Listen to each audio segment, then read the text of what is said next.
and welcome to an AV Forums short video overview of the Meridian Ellipse wireless loudspeaker. My name is Ed Selley, I'm the Hi-Fi Editor for AV Forums. When I say shorter, I'm doing that deliberately. There are actually two videos being shot back to back, which is why the same jumper, for better or worse, will appear in both of them. So I'm going to try and ramble less, do more facts, get this done quicker, and we'll see how it goes. Right, Meridian Ellipse is a new arrival from Meridian, who have been active in the field of active speakers and DSP controlled loudspeakers for longer than almost anyone else. And this means that this product is utterly logical in the fact that it's appeared. In some regards, it's a surprise it's taken as long as it has.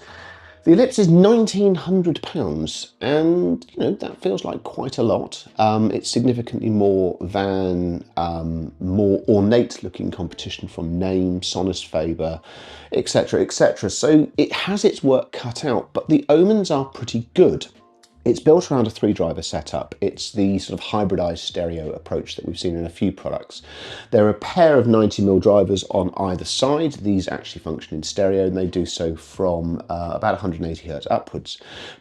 Between them is a 110mm racetrack, so sort of oval, I suppose rounded rectangle is probably more accurate, driver that controls and does frequencies below that and sums those two channels into a mono. But in the sort of arguments of omnidirectionality, it doesn't matter that much that it does so. This is all controlled by very extensive DSP management that Meridian has adapted from a number of their existing platforms and programs.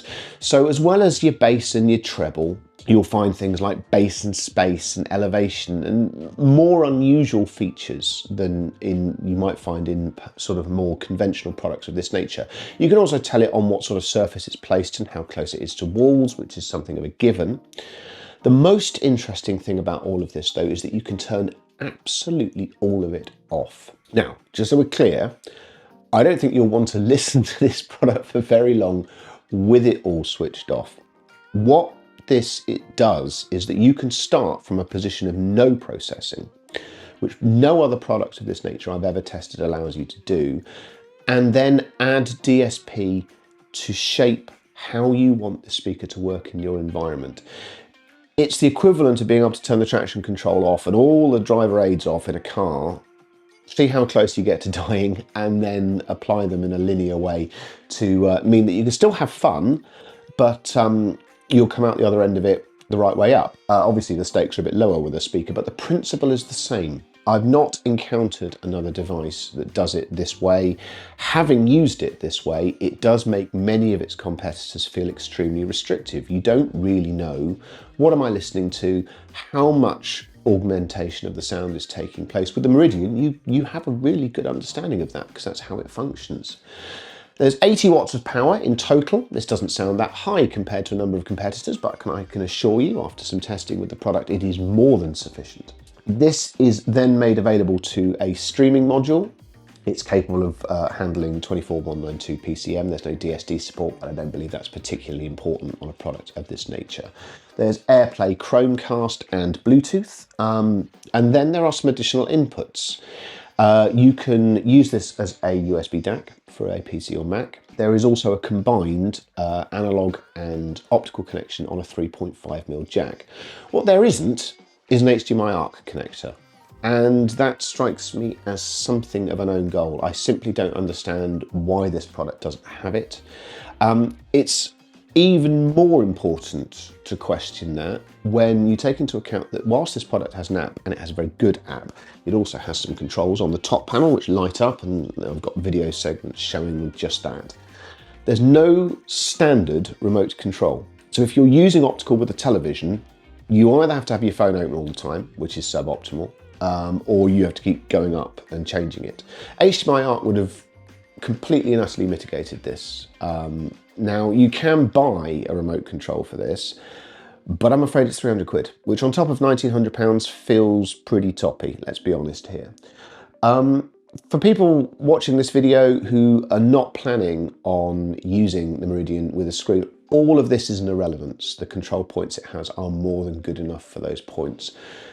But the Meridian's key competitors do work happily with televisions. This product feels like it's somewhat confused in this regard. And I just think it's something of an own goal. But I'm not Meridian. They seem to know what they're doing, and hopefully they've made the correct calculations on this.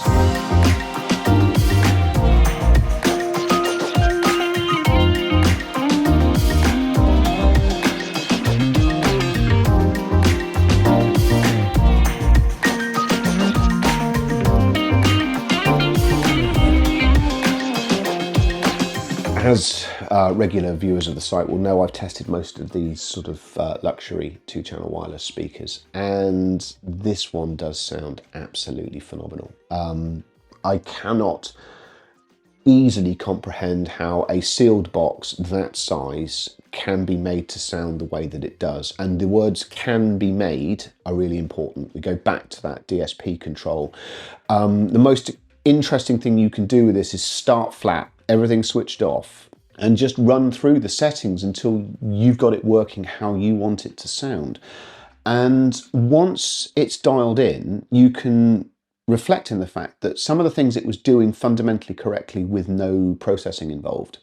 It's tonally superb. It's surprisingly spacious for something which is just firing out of a 40cm wide oval.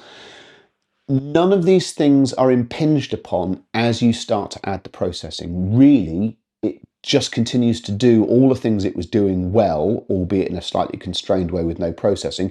It just manages to sound bigger and better and more confident. It's a lot of fun to listen to. It's proved entirely and unconditionally stable used wirelessly under test, and it genuinely sounds in a league of its own. You might say, yeah, the best part of £2,000 is an extremely large sum of money, but I promise you, if you sit down and listen to this, you'll probably be more positively inclined to it. You'll then go, what happens if I do connect to television? And I did this. I used the Philips OLED, which is resident for the rack and is normally used for HDMI ARC testing, but I do keep an optical cable connected to it for moments just like this.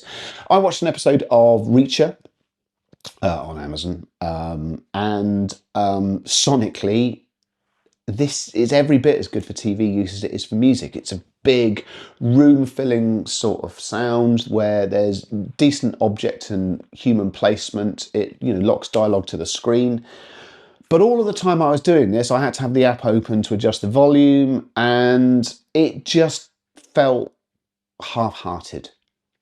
If this product had an HDMI ARC connection, I would be awarding it a best-in-class badge.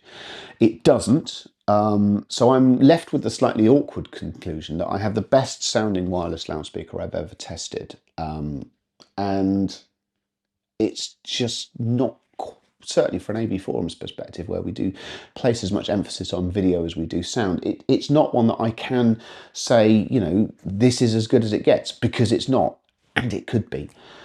If you just want sound, though, you've dealt with your own issue. You've got something sorted for screens. You need to listen to this. Yes, it's a lot of money. It's more money than the Sonos Faber. It's more money than the Name. But my goodness me, it's good. And it's good in a way that demonstrates Meridian's expertise in this regard. You start from flat. You tune it to how you want it to sound. I really, really like this product. I just know that I could like it even more. This being said, the full review's on the site. You can find out my conclusions. You can look at some different photos and some shots of the app and so on and so forth. I hope you've enjoyed this relatively brief, by my standards, video. If you've enjoyed it, please don't forget to like and subscribe to the channel. There will be more of them, shorter, more concise, etc., etc. And I will see you again next time. Thank you very much for watching, and goodbye.